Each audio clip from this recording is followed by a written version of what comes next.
guys, welcome back to our channel. Today our video is a little bit different to the kind of things we've done before. Yes. It's still food, it's still a recipe, but we're doing a kind of direct comparison between one of our recipes and someone else's recipe slash product. So if you haven't already seen from the title of the video, we are going to be doing an us versus Deliciously Ella black bean burger. Yes, so we've never tried it. Yes, we've never tried this before, and it's been a long time since we've tried our black bean burger. We used to make them all the time. We did. And it's probably been a good 2 or 3 years since we've last had them. So it'll be interesting. We maybe have to update the recipe or something like that, but we'll make sure that we can make our burger as best as possible to put up against Deliciously Ella's delicious burger. Yes, and by no means are we kind of expecting ours to be better.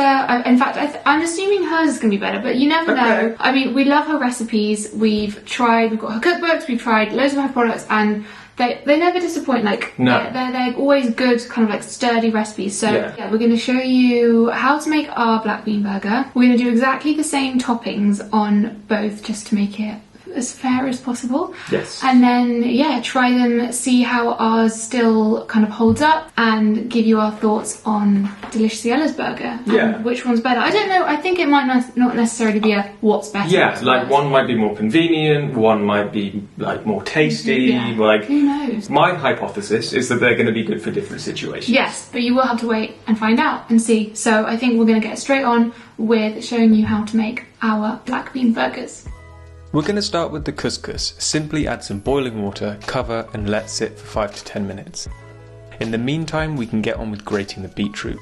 Our recipe usually makes 4 burgers, but we've scaled it down to make 1 patty for this video. Once the couscous is cooked, fluff it up with a fork. This recipe calls for some breadcrumbs, and instead of going out and buying a loaf of bread, we are going to be using one of the burger buns because we've already had to buy them for the recipes. So if you're making this for 4 people, then you're going to need about 1 roll for the breadcrumbs, but we're just making enough for 1 burger, so this many breadcrumbs, which is around 20 grams. To make the breadcrumbs, we simply just tore up our burger bun into a food processor and blitzed it until a nice little fine crumb was formed. Add those breadcrumbs to a food processor along with the oats and blitz to make an oat breadcrumb mix.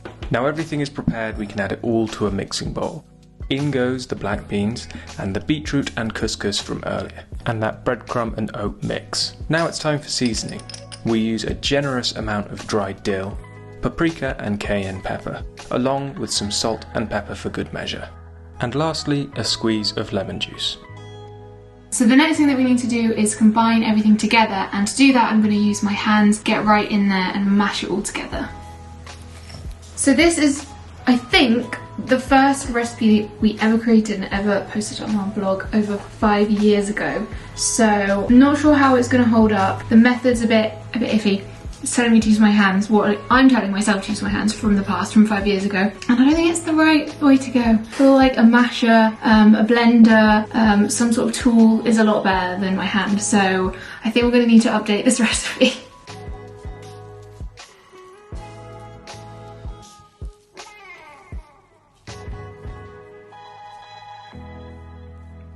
Our patty is now nicely formed into this little disc, so we're going to put it in the fridge, let him firm up for about 10 to 15 minutes whilst we prepare all the toppings.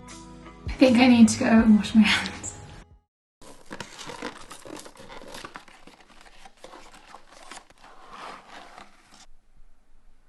Thickness of these compared to the one that you can see on the packet. The one on the packet looks like a much thicker burger.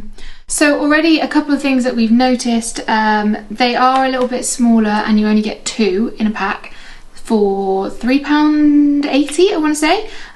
So it's not crazy expensive, but it's not that cheap either. I think the Sainsbury's veggie burgers are, I think, £2 for 2 burgers. So we'll have to see. Again, we're not comparing Sainsbury's versus Waitrose, maybe that's another video. But yeah, they're a little bit pricey, but it is, you're paying for that convenience, and hopefully they're going to be really tasty. Well, for twice the price of Sainsbury's burgers, they'd better be twice as good. Twice as good, that's true. Also, our burgers aren't obviously identical in terms of ingredients. They've both got black beans in, but this one, Deliciously Ella's burger, has miso, caramelized red onion and red pepper, which gives it this lovely red colour, whereas we've gone for beetroot and dill, more of like a herby flavour. So they're going to have different flavours because they're different recipes.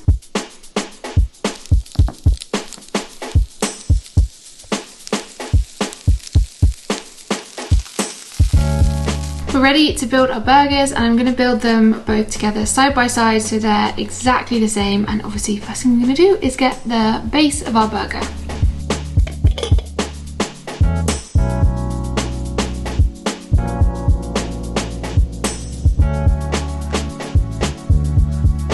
At the minute they're both looking pretty good, and I don't think there's one that I'm kind of more thinking looks more delicious than the other at this point, but let us know what you guys think. How are they holding up so far?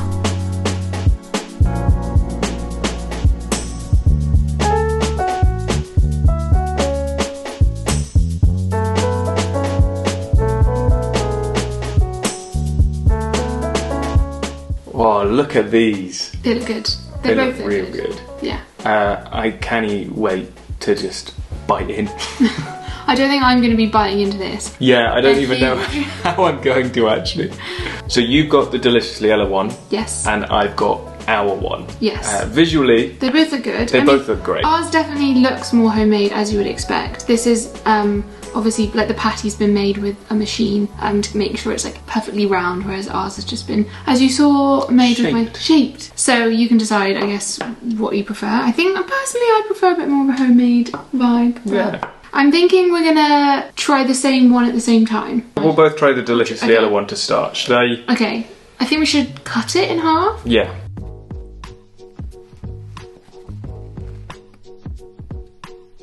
Wait. I am waiting.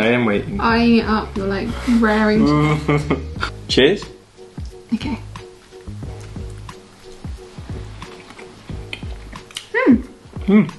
Tasty. It's very red peppery. Like I didn't know there was red pepper in it, but it's quite like a strong flavour. It works really well in the burger. I think texture-wise, it's really nice. It's slightly on the dry side for me, but most bean burgers are, so I'm not sure what you can take from that. But yeah, with all of the toppings, it works really well. I'm going to try a little bit just on its own. I was thinking that. It's quite smoky. It is. Which is nice. It's red peppery, it's smoky, it's black beany. I don't know if I'm tasting miso. I'm not tasting any miso at all. Me neither. Maybe it's just giving it like a bit of extra like savouriness. It's definitely what you would expect a bean burger to taste like, and the texture, like it's very much like on brand there. It's not blowing me away. It's no, and for the price of it, if you think $3.80 just for the convenience of having it store-bought instead of taking the sort of 10 to 15 minutes to make it yourself. Yeah, like it's really nice with all the other things, and like you said, it's really firm, and I think that's something that we've struggled with sometimes because you're not using the egg to bind everything. Sometimes bean burgers, especially the homemade ones, can be a bit crumbly. That's very true. But then the payoff is it's a bit on the dry side when you do get it like really compact like this. I would say top tip for this is plenty of sauce. Cut through that dryness with a lot of barbecue sauce. Yeah. It would go really nice with barbecue sauce because of how smoky it is. And I feel like the avocado works really well. Yeah. There. Like, but I mean, when do you ever really eat a burger patty on its own? Very true. So.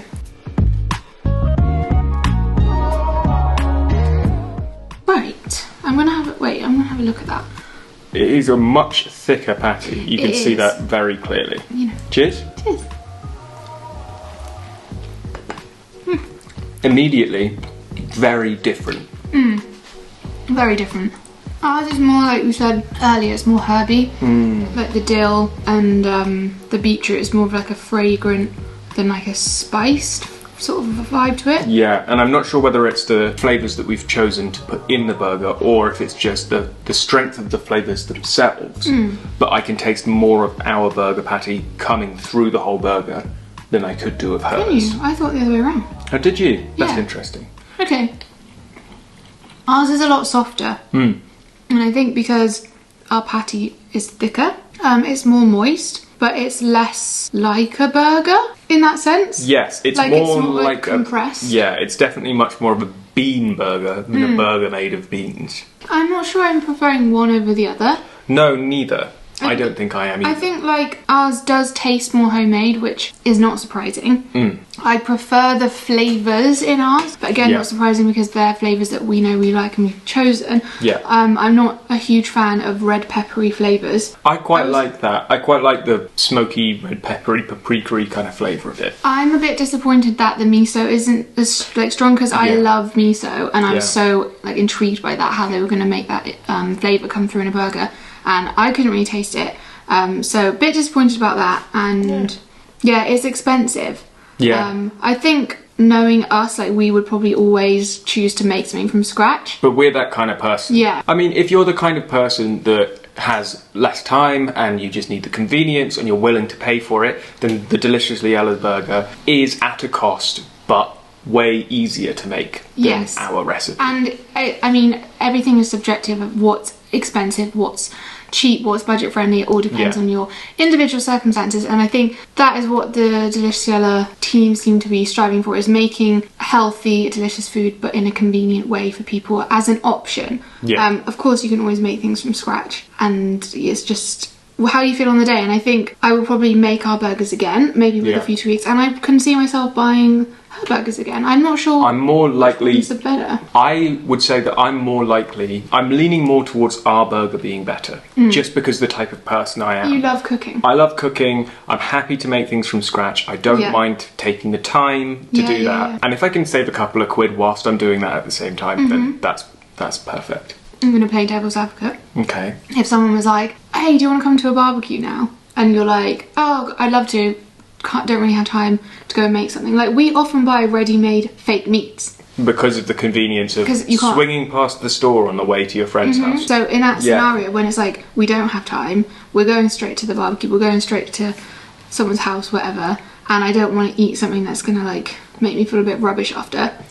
I would get this. We hope you guys enjoyed this video and this kind of new style of content from us, like a comparison. If you want to see more of these sorts of comparisons, even if it's not our recipe versus someone, but like comparing two people's products or comparing someone else's recipe, like we were thinking about doing like a Jamie Oliver comparison, trying one of his recipes, not one of his products. So let us know if that's something you like the sound of in the comments below. In the meantime, if you want more vegan content, more vegan recipes, go and check out our channel, subscribe, and we'll put a couple of videos here for you to enjoy.